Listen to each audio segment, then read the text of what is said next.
جی خداوند یسوع مسیح میں آپ کی سلامتی ہو۔ میرا نام پاسٹر ولسن بٹی ہے۔ یونیورسل گاسپل اسمبلی چرچ سے میرا تعلق ہے، بلدیہ ٹاؤن میں رہائش پذیر ہوں۔ میں خداوند کا شکر ادا کرتا ہوں اور خاص طور پر گریس نیٹ ورک ٹیلی ویژن کا، پاسٹر دانش پیٹر صاحب کا اور ان کی ساری ٹیم کا میں خدا کے حضور دل کی گہرائیوں سے شکر گزار ہوں۔ آئیے خداوند کے خوبصورت کلام سے ہم دیکھتے ہیں اعمال کی کتاب اور اس کا دوسرا باب، اس کی پہلی 6 آیت کا ہم مطالعہ کرتے ہیں۔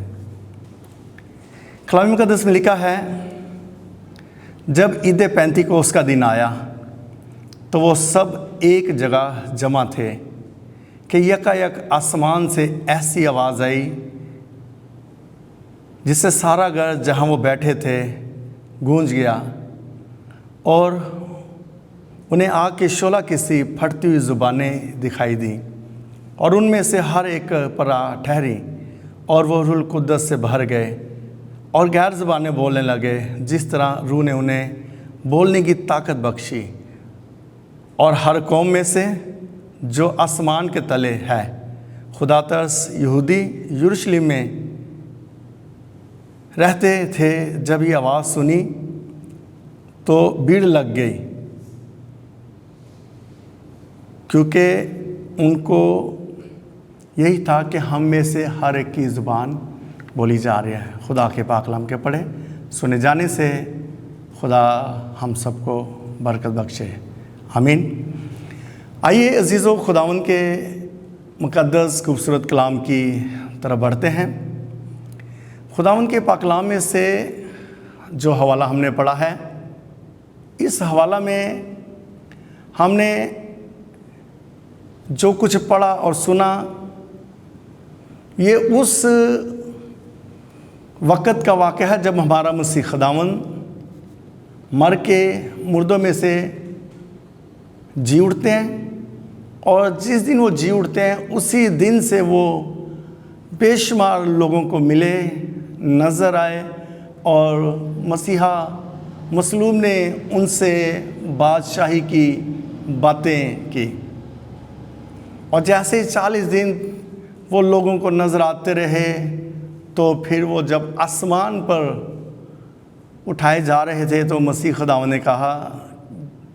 یہیں ٹھہرے رہنا جب تک تمہیں قوت کا لباس نہ ملے۔ پھر ہم جانتے ہیں کہ وہ ساری کلیسیا یعنی کہ ساری 120 کی جماعت ایک ہی جگہ پر موجود تھی، اور روح القدس ان پر آ کر ٹھہر گیا۔ اب کلام مقدس میں ہم نے اس بات کا ذکر پڑھا ہے کہ جب عید پینتیکوس کا دن آیا۔ عزیزو، عید پینتیکوس ہم سب جانتے ہیں کہ عید پینتیکوس یہودیوں کی گندم کی کٹائی کی عید بھی کہلاتی ہے، اور عید پینتیکوس کا مطلب ہے 50واں دن، کیونکہ میں نے آپ کو بتایا 40 دن تک مسیح دنیا میں لوگوں کو نظر آتے رہے، اور پھر 10ویں دن خداوند نے اپنا پاک روح ان پر نازل کیا۔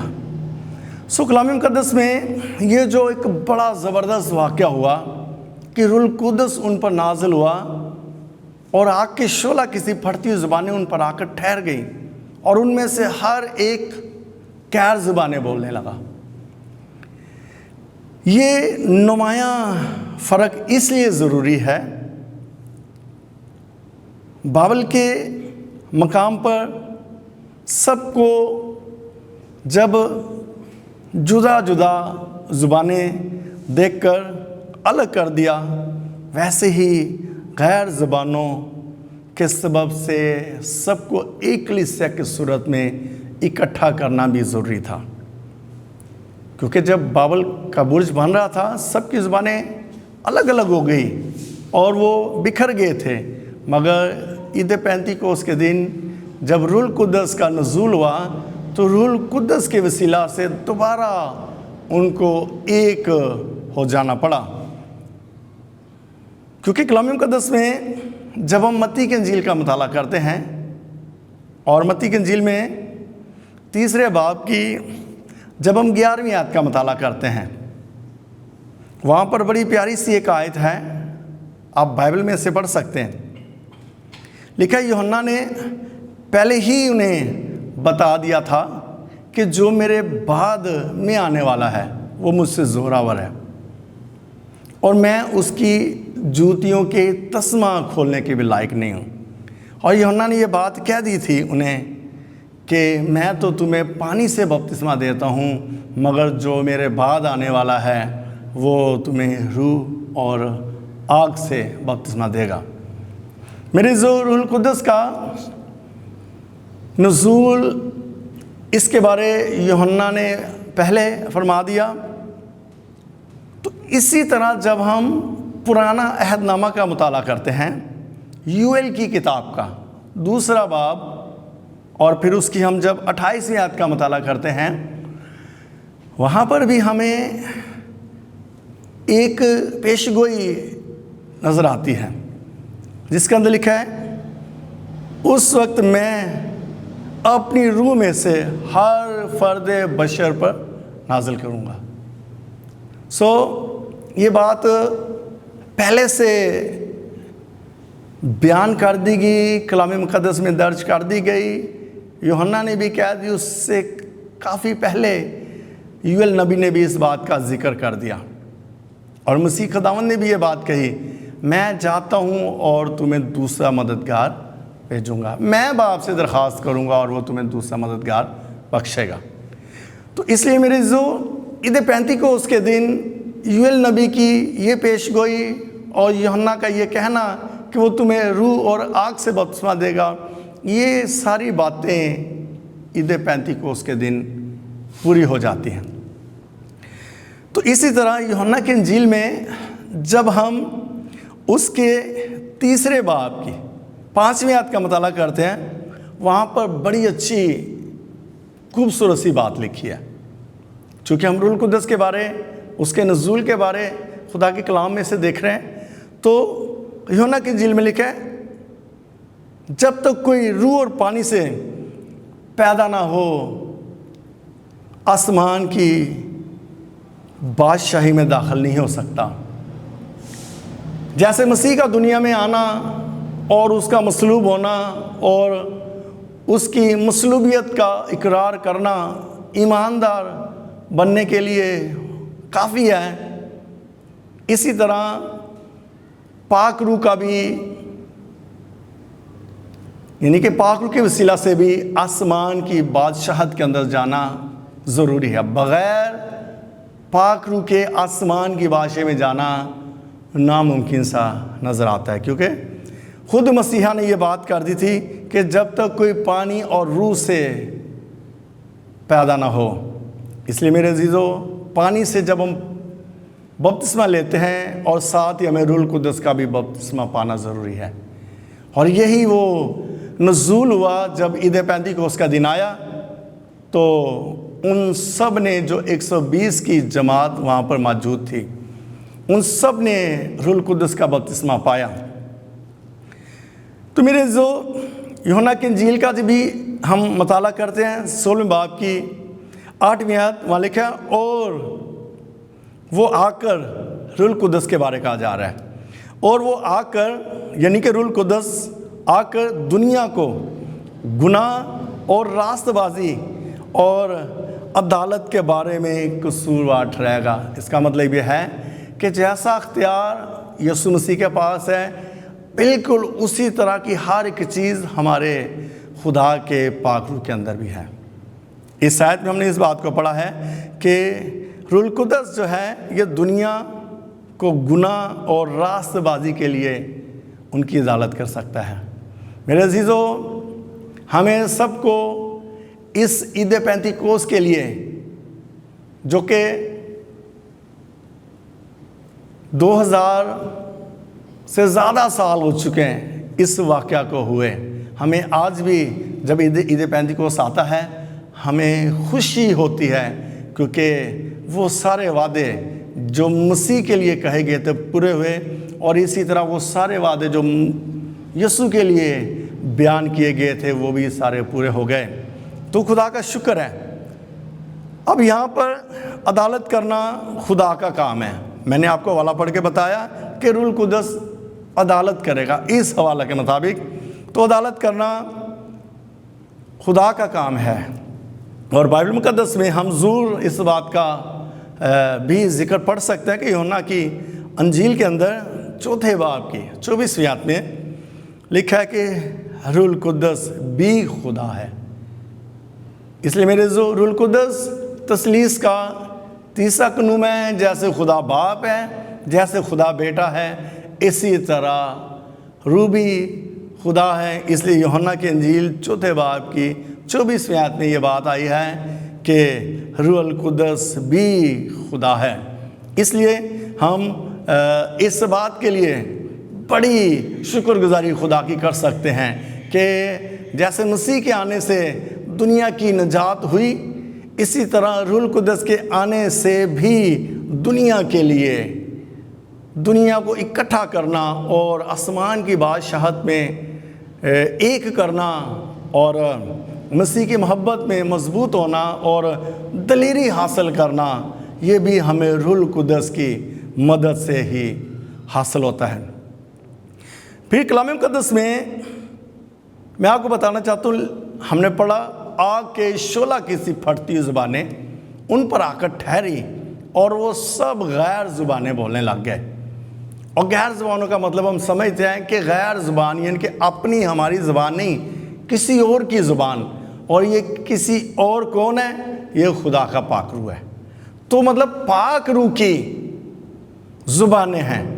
غیر زبانیں۔ اس لیے آگ کی شعلہ کی تھی پھٹتی زبانیں، آگ کی شعلہ کی پھٹتی زبانیں بھی اس لیے ضروری تھی کیونکہ یوحنا نے کہا وہ تمہیں روح اور آگ سے بپتسمہ دے گا، اس لیے آگ والی زبانوں کا نزول ہونا ضروری تھا۔ اور آگ ایسی چیز ہے جس کا بائبل مقدس کے ساتھ اور میرے عزیزو خدا کے ساتھ بڑا گہرا واسطہ ہے، کیونکہ کلام مقدس میں آپ کو بتا سکتا ہوں کہ متی کی انجیل اس کے 25ویں باب میں لکھا ہے کہ 10 کنواریاں ہیں جن کے اندر 5 سست ہیں اور 5 بیدار عقل مند سمجھدار ہیں، اور جو بیوقوف ہیں ان کی مشلیں بجھی ہوئی ہیں، یعنی کہ ان کی مشلوں کے اندر یا کہہ سکتا ہے کہ ان کی زندگیوں کے اندر آگ نہیں ہے، زبانیں آگ کی صورت کی سی، ان پر آ کر ٹھہر گئی، آگ والی زبانیں بولنے لگ گئے۔ مگر میں آپ کو بتا رہا ہوں کہ آگ کا خدا کے ساتھ گہرا رشتہ ہے۔ تو کلام مقدس میں نے آپ کو بتایا کہ یوحنا نے آگ کا ذکر کر دیا تھا کہ آگ سے بپتسمہ دے گا، اور اس لیے جب ان 5 عقل مند کنواریوں کو دیکھا تو ان کی مشلوں کے اندر آگ موجود تھی، ان کی مشلیں جل رہی تھی، اور جب ان کی مشلیں جل رہی تھی، آگ کا مطلب بیداری ہوتا ہے، سرگرمی ہوتا ہے، وفاداری ہوتا ہے، بیداری ہوتی ہے۔ تو ان 5 عقل مند کنواریوں کی مشلوں کے اندر آگ جل رہی تھی۔ آج بھی جن کی زندگیوں کے اندر روح القدس کی آگ ہے، آج بھی جو بیدار ہیں، آج بھی جو لوگ سرگرم ہیں، وہی خدا کے حضور خدمت میں، کام کرنے میں، وفاداری کرنے میں، بیداری کرنے میں کامیاب ہو سکتے ہیں۔ اور جو ٹھنڈے پڑ چکے ہیں، جن کی مشلیں بجھ چکی ہیں، یا یہ کہہ سکتے ہیں کہ جو روح القدس سے خالی ہیں، میرے جو ان کا آسمان کی بادشاہت کے اندر جانا بڑا ہی مشکل ہے۔ اس لیے خداوند چاہتا ہے کہ ہر شخص آسمان کی بادشاہت کے اندر آئے، تو لیکن ان کے لیے ان کی مشلوں کا جلنا ضروری ہے، یعنی ان کے اندر آگ کا ہونا بڑا ضروری ہے۔ پھر یہ صرف متی کی انجیل میں یہ ذکر نہیں ہے کہ ان کی مشلوں میں آگ لگی ہوئی ہے، یہ ہم جب ایلیا کا ذکر کلام مقدس کے اندر پڑھتے ہیں تو وہاں پر ایلیا کے بارے میں بھی ہمیں نظر آتا ہے کہ ایلیا کیا کرتا ہے، خدا سے آگ مانگتا ہے اور خدا آگ بھیج دیتا ہے۔ خدا کے پاس آگ ہے اور خدا آگ بھیجتا ہے۔ اور پھر جب ہم ایلیا کا بھی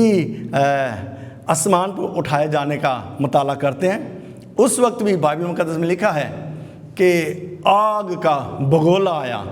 اور ایلیا کو اس بگولے میں لپیٹ کر سیدھا آسمان پر لے گیا۔ اس کا مطلب کہ آگ کا آسمان پر جو ہے یا خدا کے ساتھ ایک بڑا ہی خاص رشتہ کہہ سکتے ہیں، بڑا ہی خاص واسطہ کہہ سکتے ہیں۔ تو پھر موسیٰ کے بارے میں بھی جب ہم دیکھتے ہیں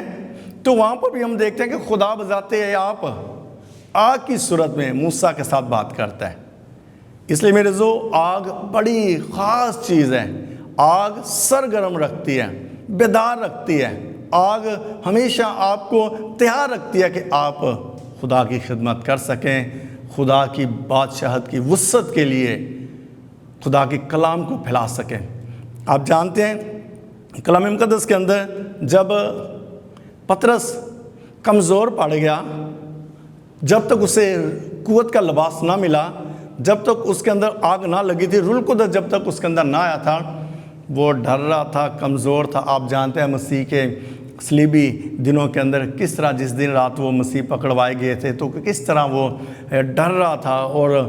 مسیح کا انکار کر رہا تھا۔ لیکن جب ان کے اندر روح القدس کا نزول ہو گیا، اس کے بعد اب وہ باز نہیں آتا، اب وہ مسیح کی منادی کرتا ہے، اب وہ کلام کو پھیلا رہا ہے، اب وہ گرم ہو گیا، اب وہ آگ سے بھر گیا ہوا ہے، یعنی کہ روح القدس کی آگ اب اس کی زندگی کے اندر لگ چکی ہوئی ہے۔ اب اسے منع کرنا ناممکن ہے۔ فقیہ و فریسیوں نے کہا یسوع کا نام مت لو، مگر اس نے کہا میں یسوع کا نام نہ لوں، ایسا ہو نہیں سکتا، کیونکہ اب اس کے اندر دلیری کا روح آ گیا ہوا ہے، اب اس کے اندر آگ لگ چکی ہے۔ اور جب خداوند کی آگ لگ جاتی ہے میرے عزیزوں، پھر کوئی شخص ٹھنڈا نہیں پڑ سکتا، پھر وہ آگے ہی بڑھتا ہے۔ اور ہم نے آگے بڑھنا ہے، پاک روح کو پانا ہے، روح القدس کی آگ کو حاصل کرنا ہے، ہم نے آگے جانا ہے، اتنا آگے جانا ہے تاکہ ہم جہاں جہاں سے آگے بڑھیں ہم ابلیسی قوتوں کو بسم کرتے جائیں، کمزوریوں کو بسم کرتے جائیں اور بے شمار لوگوں کو آگ کے ساتھ گرم کرتے جائیں اور ان کو آسمان کی بادشاہت کے لیے اس آگ کی تپش کا ان کو حصہ دیتے جائیں تاکہ وہ بھی اس آگ کے وسیلہ سے آگے بڑھتے جائیں۔ آگ ایسی چیز ہے جو کبھی ٹھنڈا نہیں ہونے دیتی، اور خدا کے لوگ ہر وقت گرم اور آگ سے بھرے ہوئے ہونے چاہیے، مطلب کہ روح القدس کا مسا ان کی زندگی کے اندر ہونا چاہیے۔ اگر ایسا نہیں ہے تو پھر میرے جو ان کے لیے بڑا ہی مشکل ہے کہ وہ خداوند کا کلام پھیلا سکیں۔ یہ جو دنیا کے اندر خداوند کا کلام پھیل چکا ہے، آپ اعمال کی کتاب کا مطالعہ کریں، صرف یہی ہمیں اس چیز کا علم ہوتا ہے کہ پاک روح نے رسولوں کو، مقدسینوں کو، سب کو تیار کیا۔ اور پھر ہم نے کلام مقدس کے اندر دیکھا کہ پاک روح آیا تو منادی جہان کے اندر ہو گئی۔